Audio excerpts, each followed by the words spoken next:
Hi guys, my name is Kieran Gibbons and I'm joined by Daniel Chapman, former Commonwealth Youth gold medalist and the winner of multiple national titles, former GB boxer and now the owner of this gym here in Maesteg, DC Boxing Academy.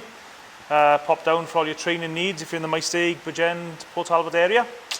Daniel, we were both at the MTK promoted show on Saturday, which the main event was former opponent of yours, Jay Harris, fighting for the European flyweight title against Moreno, Spanish guy, was he? Moreno, Spanish guy, yeah.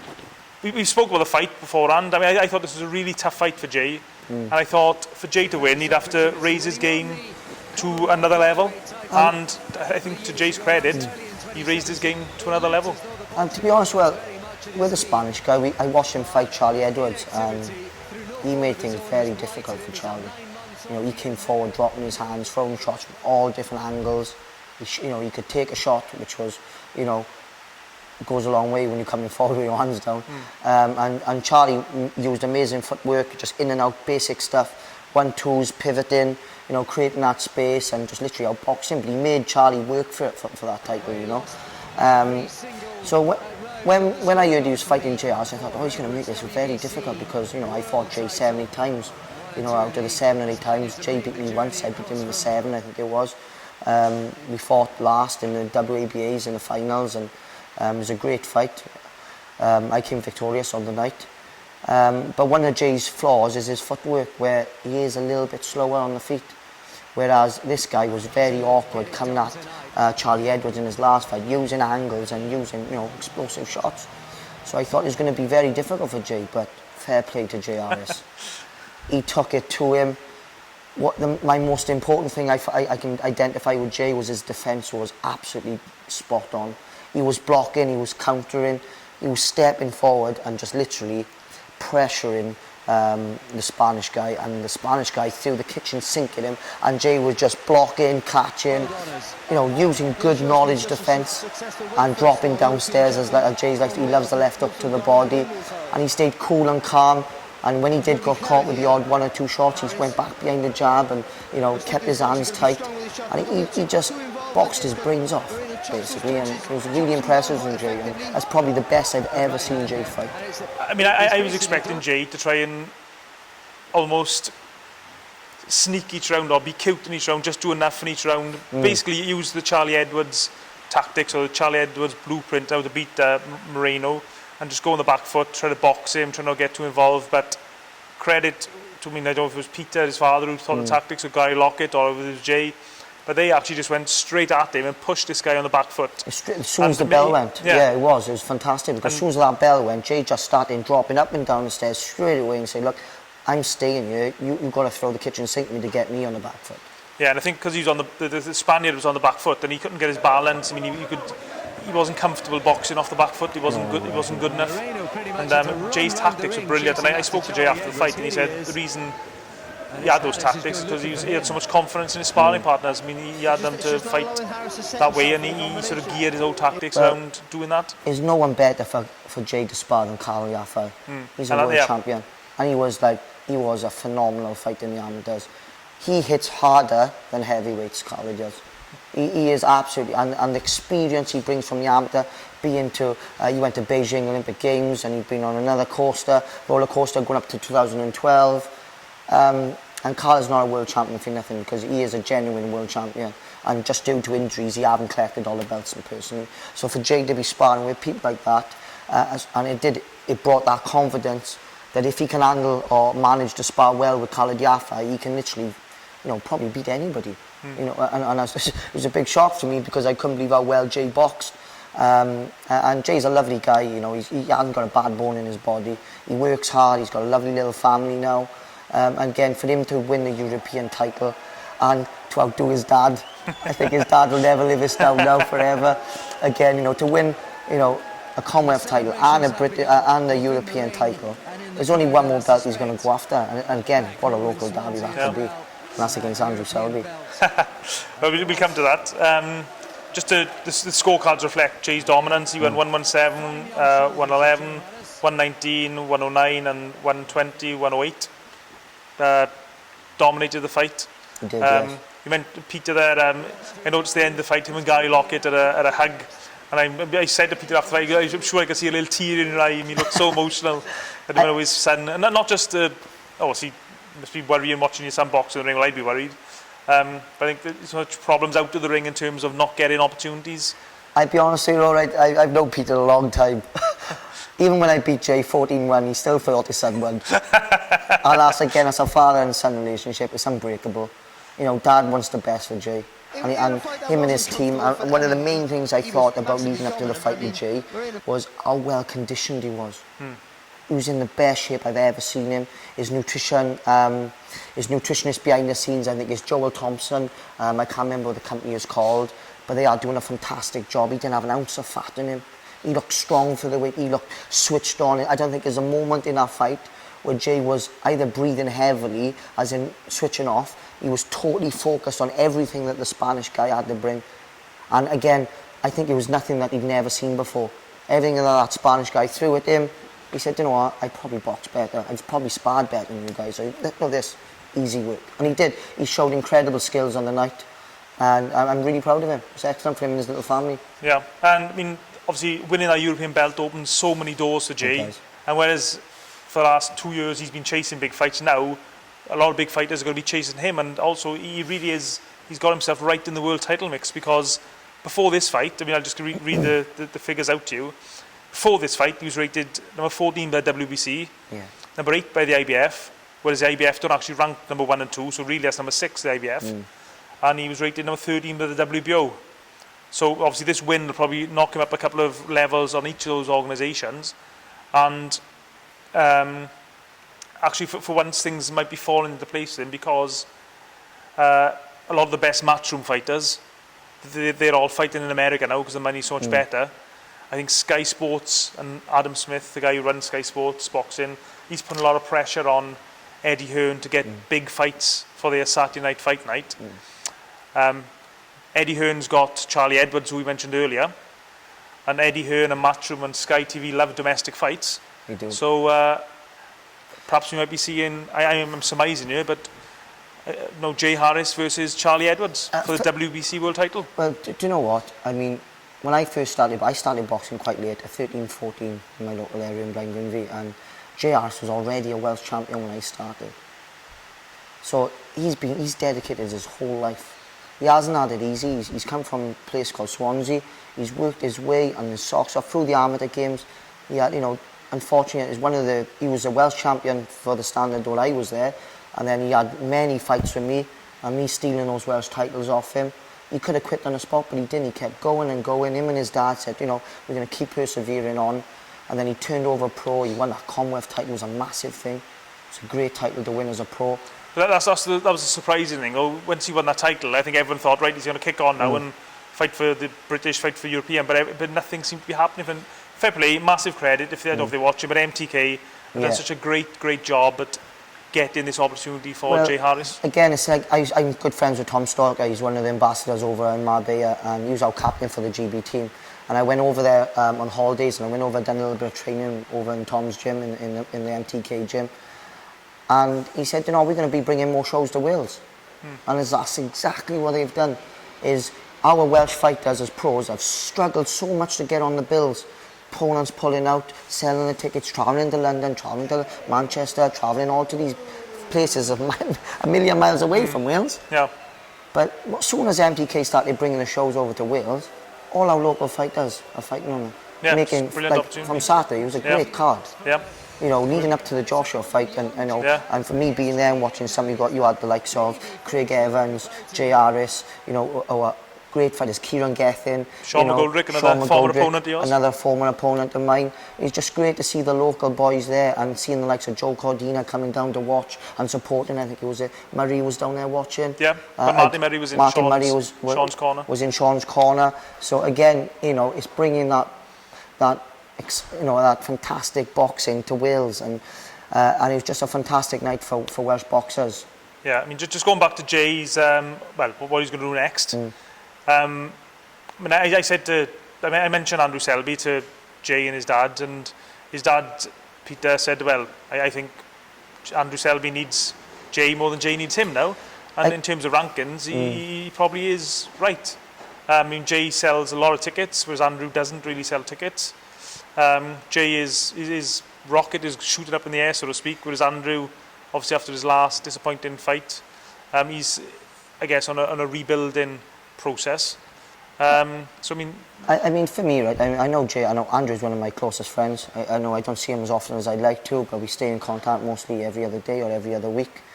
Andrew's been through a tough time. I think him and his brother, have had many obstacles in life, and boxing has been their blueprint. They love boxing. They're very good at it. They're skillful. They got a fantastic trainer, Tony Bogg, who's in the gym 24/7. After these boys win these titles, he's back in the gym the next day training his younger kids in the gym. Kids, yeah. When you've got a coach like that behind you, and they don't come around often, it's only up to the boys then to say, I need to be in the gym. Now Lee sets a fantastic example of that. Lee is always in the gym. He works, he trains hard, and again, that's how he was a former world champion. Hopefully in the near future now, he's gone up 2 weeks, he can earn that back. I'm sure he will. But Andrew needs to put himself out there. At the end of the day, when Ciaran Edwards won that world title, if that weren't a big enough motivation for him to come back and take over the ranks, and I don't know what will. Because me, Andrew and Charlie, we was on the Olympic team, started from the development team together for many years, and then we got on the podium team together for many years. And to be fair, Andrew used to play with Charlie, because he couldn't even knit him out, because he just used to mess about and play with him. And so if you were in Jay Harris's team or part of his management structure, where would you like to go next? Would you try and... For me, it's again, it's keeping everything local still. It's great that Ciaran Edwards is out there and he's got that WBC belt, but he's going to be managed, perfectly. Ciaran Edwards is no mug. He knows what he wants. He wants to keep that belt. So for me, I think it'd be a great fight for Andrew Selby and Jay to fight in Wales. Build both either way, whoever wins that fight has got a massive following to build up to come and fight Ciaran Edwards, because I think both of them are easily capable of beating Ciaran Edwards. Me personally, myself, Andrew, has got to knuckle down and steal those belts. But if he doesn't do it, then that's nobody else's fault, that's through his own fault. Jay has got a fantastic team, he knows where he's going. He's got that European belt now, like you said, the favour's gone into Jay Harris on fighting for that WC belt. Andrew went over to Mexico with no TV coverage, been over a week before. Again, that was his only second fight back after having his licence back. Again, it's making those right decisions. Jay is making all the right decisions at the minute. Is Andrew making the right decisions? I don't know. If it was me, I think Andrew should maybe either go and sign for MTK. I've asked him, I've spoken for Andrew, I spoke to Tom Stalker. We've had many conversations of bringing a little team to go over to Marbella for Andrew to go over and have that conversation with MTK. And then with Andrew being managed right, the future is very bright for Andrew Selby. Well, whatever Andrew and Jay do, I wish them all the best. And I just want to say, Jay, amazing performance, mate. I was so fantastic, pleased. Buddy. And I think everyone in Welsh boxing was so pleased for Jay that night, because do you know what, you could hear his fans. Know, yeah, I mean, Jay have always had a great following. Like in the amateur days, I remember boxing. I'd have only a couple of mine in the corner. I couldn't hear myself thinking of it, because you could hear all the oi mushers and Swansea boys shouting for him. And they brought that atmosphere to the Vale on Saturday, and they were shouting. And I hope Andrew is hearing it, because at the end of the day, they were calling Andrew Selby out. His fans were. So the fans want that fight. Yeah, I think that just shows how important it is that if you're a boxing fan and you've got a local boxer in your area, buy a ticket. You watch some great shows. 100%. They're only 40 quid for 6-7 hours worth of boxing. It's well worth it. And us, as I'm a boxing fan, it's so great that we are buying the tickets. But and it's the friends and the family and the friends outside that box need to buy those tickets, because these fighters like Andrew Selby and Jay Harris have devoted their whole life to boxing. And without you guys and the local sponsors coming in to supporting them, they can't be the best they can be, because they've got to work. Moving on from the Jay Harris Moreno fight, another cracking fight on the card. Kieran Gething, Craig Woodruff, Welsh super lightweight title, or Welsh area super lightweight title. The official score was 97-95 to Gething on the one scoring judge. a lot of people had Craig winning the fight. Also, equally, a number of people had Kieran winning the fight. How did you see it, Dan? You were sitting there inside. I was there. I bought the tickets off Kieran because I wanted to get behind the local boy, to buy the tickets. That's what you do. I had to soak for the tickets for him, and they weren't the cheap ones. They were the 80 quid ones. This is what you do for your friends. All your money, Dan. Come on. I wish. Nothing for you. But again, it's when I watched the fight, Craig was doing great. He was moving. He was outboxing Kieran. But what Kieran kept bringing was that nastiness. He was bringing that tight guard, walking Craig down. So were the judges looking at the aggressor and not noticing Craig's outboxing ability? But again, it was a very close fight. There wasn't a lot of clean punches. Like, I was looking there and I was thinking, I was a little bit disappointed in the fight, if I'm being honest, because the boys have been in the amateur game a long time. Like, Craig has been in the pro game quite a while now, and it was not many clean, spiteful punches. And I'm thinking, when you're doing a 10-rounder, at least one or two. But they were all sliding, they were slopping, there was a lot of clinching. There was not even a clean jab. The only shot I remember seeing was Craig drop down and throw a left hook to the body. I think Craig landed some eye-catching punches. I think the way I saw it anyway. Yeah, Craig did well for the first. I didn't actually score the fight round by round, which I should have done. I'm a William Future, but I didn't score it. I was rushing around. I just sat down just before the fight started. But I thought Craig probably won maybe the first 2 rounds. Yeah, I believe so. Yeah. Kieran Gething came on really strong, and he looked like he was taking over the fight in the middle rounds, and then Craig come back in the last few rounds, and it was close. It was difficult to score the rounds. But again, when you judge a fight and you've got the judges around the ring, you need those. Yeah, we've only got the one judge. One judge. You need. Which I think is a. I don't necessarily agree with one judge because was it one judge, was it? Yeah, because it's only an area title fight. Oh, right. Even though we call it the Welsh Championship. Yeah. It's actually only a Welsh area title officially. Right. Yeah. You have the central area, the southern area. So for me, it was when I was watching the fight, and the angle I was in the neutral corner, and again, you need to see those spiteful combinations put together. You'd see the own backhand, and the hand was coming through for Craig. But again, it wasn't enough to go, ooh. It weren't like Kieran just shook it off and then carried on, and he'd throw a couple. And then Craig spent most of his career as a lightweight, I think, rather than super lightweight. He said after in the fight, perhaps he'll drop back down to lightweight. I think it's a good idea that he does do that. He did look in great shape, for the fight. Kieran, he doesn't show it so well, but he is a strong fighter, and I think Kieran, if I was Kieran's coach, and I know his coach really well, is that Kieran does tend to throw the first couple of rounds away. He used to do it in the amateurs. He used to, take some bad shots in the first couple of rounds, but he'd come back and he'd stop his opponent in the third round. I think Kieran Gething, he really does live the life. He's really dedicated and lives it 24/7 really. And again, it must be hard because he's a young boy still. He's no longer had a child, so it must be stressful. He's probably waking up to do the baby feed. And it takes its toll anyway. When you're training and trying to be the best that you can be, and having local people to get behind you and sell the tickets, and especially it is a smaller title, the Welsh area title, so it's hard to sell our tickets because it's not as exciting as a British or a European. But again, it was a great show for Kieran to be on because there was great fights on there. So people should have bought more tickets for him, I know it probably wouldn't happen, but if the promoters are watching this, I wouldn't say no to a rematch. I think Kieran's probably looking past that now, but I wouldn't mind seeing that rematch if I'd like to see nothing else comes up. Just for Craig, because if he feels like he's been hard done by, then he's got a point to prove it again. Again, his other names, I think, are getting called out. Is it Dragoni, yeah. That's another good fight.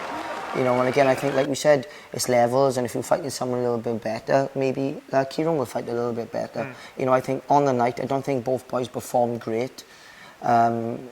It's just the work rate needed to be better, the picking of the punches needed to be better, and maybe then it can lead to other titles, who knows. Another good fight on the night, Craig Evans from Blackwood area. I know Craig a long time. A rematch with Stephen Ormond. A bit of a strange rematch because I don't think anyone really demanded that rematch, but if both fighters were inactive and Craig was desperate to get back in action, so I think he looked like a little bit like a Jason Statham, didn't he? That guy reminds me of someone. Craig, to be fair, what I love about Craig is he just loves the fight. I think he loves to fight too much. Yeah, totally. Because I've been all over the world with Craig. I've been to like Azerbaijan 3 times with him when we was in the Welsh team together. We've been everywhere. Again, you know, I remember watching him. I watched him fight Lomachenko, and Lomachenko appointed him. But again, what Craig, I think people forget how technical Craig can be. Craig can be very good. He's a very slick boxer, but he just loves to strike. He does, and if anyone's willing to stand there with him, he will. And I was quite shocked on the weekend because he didn't stand there with him first. It was the first time I've seen it. I think Gavin Rhys was drilling into him. I could hear him banging the ring. I could hear it. I was thinking, good man, Gav. Just get him behind the jab, get him boxing those lovely 1-2 right hooks, you know, and pivoting around the corners. And he done that very well against that guy. And you know, the guy, I thought the guy was just going to absorb the first couple of rounds and then maybe bring it the second half of the fight, but he didn't. And I was very disappointed in the fight that he fought against, because he just stayed in one gear from the first to the last. And then, as you know, Craig, as he does, he tires out a little bit. And he did come in a little bit. He did get caught with a couple of big shots, but you know, there's no other way to do it. That's the way Craig fights. Yeah, and hopefully now Craig, he said to me after the fight he wouldn't mind getting a shot at the British title if Joe Cordina decides to vacate.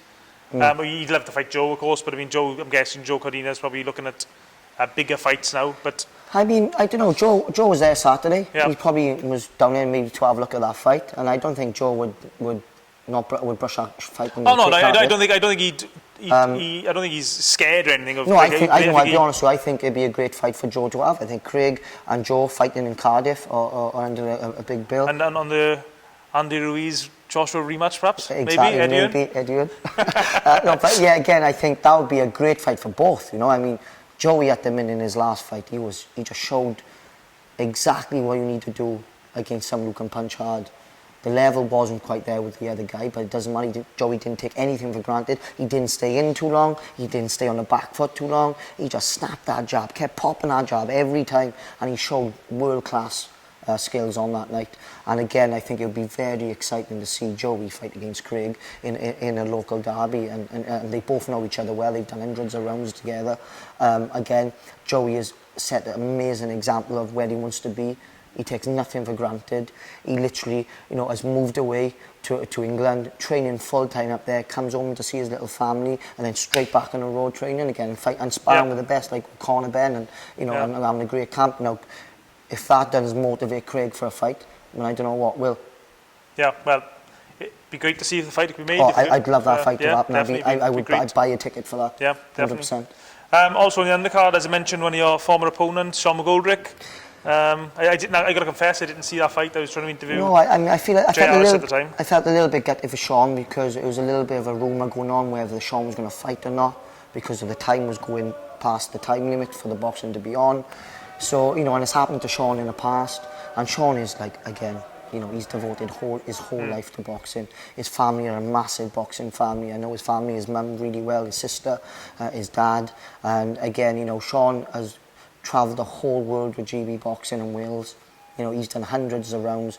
He's had lots of fights at the highest level. He's a Commonwealth champion as an amateur. You know, again, things are just not happening for him at the minute. As in, things are not falling into place. But he's still chipping away and getting the wins, and that's all he needs to do. Yeah, and I think, I mean, just look at JRS. All it takes is one fight, and then then, I mean, things can happen. And also, I know Sean always stays in great shape. He does, always. He's one of those type of guys that a promoter could ring him any time of day and he'd be ready to fight within a couple of days, which is a great attitude. It is, and one of his, I think, his downfalls, and his nickname is the quiet man. I think he's so quiet. I think people forget about who Sean McGoldrick is. You know, he's a great fighter. Now, again, he's one of the smallest guys I've ever fought with, but he hits so hard. Trained by Jamie Moore and Martin Murray. Yeah, there's a new camp for him. You know, again, up in north of England. There's lots of things he's going to go back on to the gym now with Moore and with Matchrobe, isn't he? Yeah, with MTK as well. With MTK, and again, it's about now Sean just displaying himself out there, getting his name out there, so he can, you know, give these boys a challenge for these big titles, because he's more than capable to take over. Another couple of good fights on the undercard. Rhys Edwards looked very good again. I don't know Rhys at all. I don't know a lot about Rhys. A lot of people are talking about this young lad, and only 19 years old. 19 years old, he's a puppy. You know, has he turned pro too early? I don't know. But I think if problem is a lot of young people turn pro and they think they're going to get lots of fights, but then they have 1 or 2 fights, maybe 2 fights a year, which is no good. But Rhys, to his management, he's managed by Mo Pryor from London, and Guy Lockett trains him. He's had so many fights this year in a really short space of time, which is great. Again, for a guy who's just recently turned from pro. MTK putting shows on in Wales. Yeah, but he's actually managed by Mo Pryor, or promoted by Mo Pryor, so that's his official promoter, but they work with... Yeah, but I think he's fought on a few of the MTK shows, hasn't he? So I caught, as I come in on the show on Saturday, I caught little glimpses. He looked a little bit bloody. I didn't see what happened before that. Yeah, he got a bit of a clash of heads. It was a clash of heads, was it?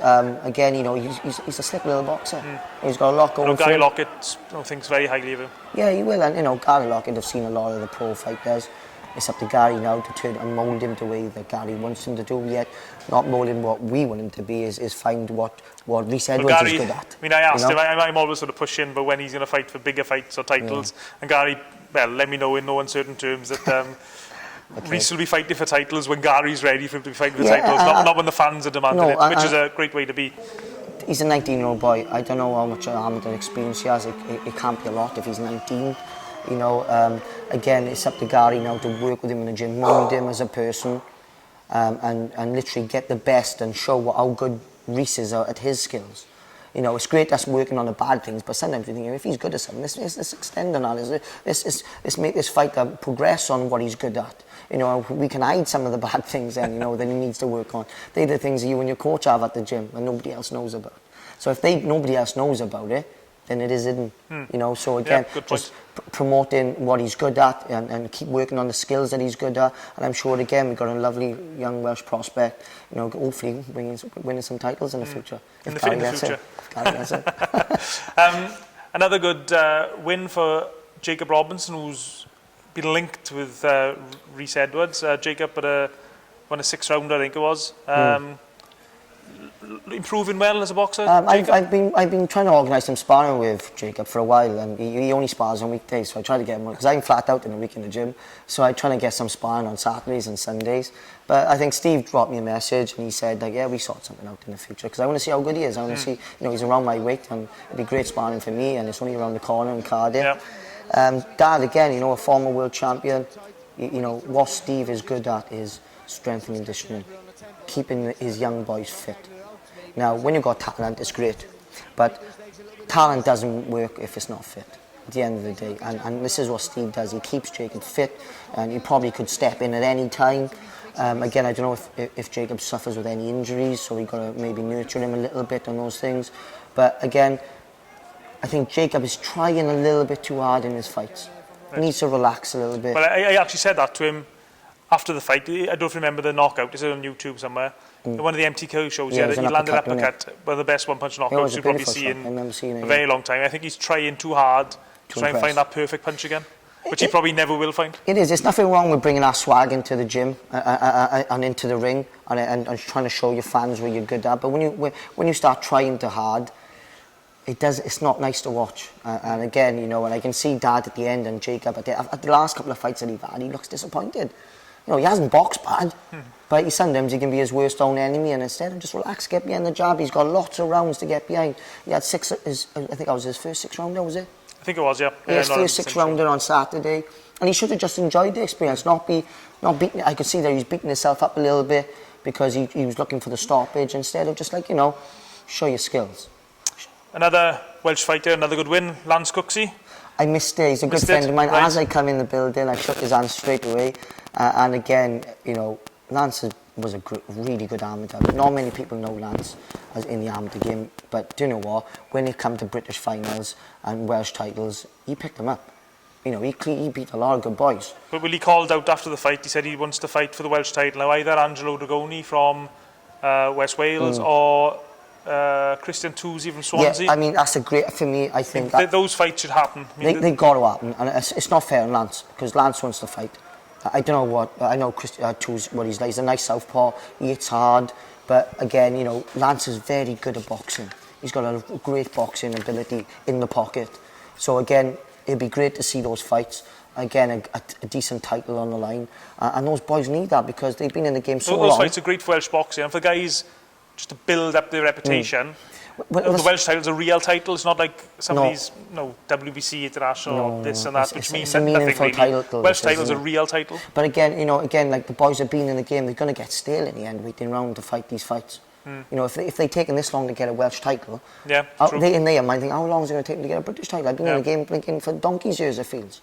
A good fight. I think a good fight is a good fight, so just get them made. They've got to be made. They have to be made. Maredudd Thomas, another good win. Yeah, Maredudd from Cardiff. Yeah, I don't know much about him. Trains with Guy Lockett. Yeah, he does train Real with nice Gary. guy. He seems to be maturing now as a pro, I think. I've seen quite a few It's of just his like fights. it's chipping away, working on things in the gym like every fighter does, and see if we can bring the things in the gym as Gary sees, and trying to bring it into the ring, and that's the hardest thing to do. We can be great on the bags, we can be great on the pads, we can be great in sparring, but can we bring it into the ring? And again, I'm sure Gary can get that out of him. Yeah, and he's a real nice guy, Maredudd. It was his birthday the other day, so happy birthday, Maredudd. David White Jr., back to winning ways. He had a draw last time out. I don't know much about this guy. To be honest with you, he's a super featherweight. I didn't see the fight. Right, well, his last fight, which was on the MTK show, he had a draw. He done well in the first couple of rounds and he just sort of fell asleep the last 2 rounds. But this time, fair play to him, straight back in the ring, no like long breaks or anything, straight back in there. His dad, David Senior, done a very good job with him along with his trainer, Richie Gardner, and got him back to winning ways basically. And that's exactly what you need to do. Sometimes the more you wait, the more it makes you think, and then the more pressure it builds to jumping in that ring. Like you said, I know loads of people, if you ask them questions, do you want to fight now? They say straight away, yeah, let's go for it. But if you have someone to wait 8 weeks to 10 weeks, it can literally cripple them, and it can, it can really, But the doubt will set in your mind. Exactly, and it's great. He just went straight back in, got the win, back to winning ways, and again, and it gives him that confidence and that spirit to, to feel like when I go to the gym, I want to do something again. I want to bring another fight. I want to bring what I can do in sparring again and bring it to a fight again. And just like you said, getting back to winning ways. There's nothing, no better feeling, is it? And there's, as you touched on earlier, the fact he was able to get back in the ring so quickly was probably down to the fact that MTK put so many shows on. Because a few years ago, you only had Sammy Sims putting shows on. But Paul Boyce in sort of Swansea, West Wales putting shows on, and that was it really in Wales. Yeah, it was, yeah. So the opportunities just weren't there for the boxers. So. And again, it's global, MTK Global. It's not just in Wales. They got something. You've got like Tyson Fury training. You've got all these big names are part of MTK. You've got Frampton. I think it's Katie Taylor. Yeah, she's MTK. I think, again, so you've got all these big names and Billy Joe Saunders, and being part of a team that they have. And when you look back in your career, you say, God, I was part of that team. I was a part of that promotion. So we had the best fighters in the world. Part of, and if you can say I'm a part of that, it's something great to look back on. Yeah, definitely. So there we have it. That's mine and Daniel's roundup of the MTK show on the 1st of June in Cardiff. Excellent show. I hope you enjoyed our debrief on the show, if you like, or a review of the show. Share us on social media, leave a comment in the comment section, and subscribe to the YouTube channel Gibbons Talks Boxing, and we'll catch you next time.